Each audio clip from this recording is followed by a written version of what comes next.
உதகையில் பனியின் தாக்கம் அதிகரித்து வரும் நிலையில் இன்று 2.5 டிகிரி செல்சியஸ் வெப்பநிலை பதிவாகி இருப்பதாக தகவல் வெளியாகியிருக்கிறது.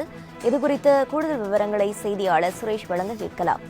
வணக்கம் சுரேஷ், விவரங்கள். வணக்கம் பிரவீனா. மலைப்பிரதேசமான நீலகிரி மாவட்டத்தில் ஆண்டுதோறும் டிசம்பர் மாதம் இறுதி முதல் பிப்ரவரி மாதம் வரை உறைபனியின் தாக்கம் அதிகம் காணப்படும்.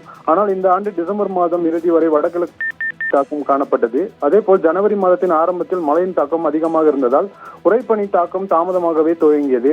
இந்நிலையில் கடந்த 10 நாட்களுக்கு முன் உதகை மற்றும் அதன் சுற்றுவட்டார பகுதிகளில் உறைபனியின் தாக்கம் காணப்பட்ட நிலையில் கடந்த சில நாட்களாக காலநிலையில் மாற்றம் ஏற்பட்டு நீர்ப்பனியின் தாக்கம் அதிகரித்து காணப்பட்டது.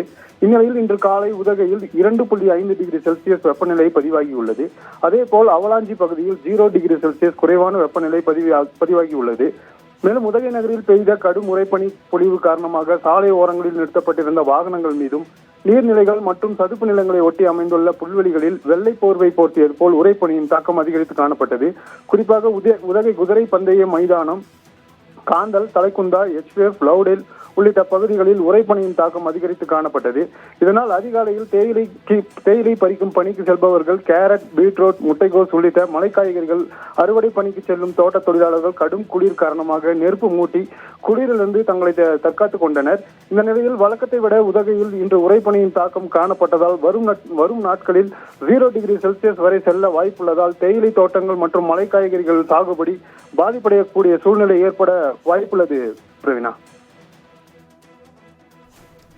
விவரங்களுக்கு நன்றி சுரேஷ்.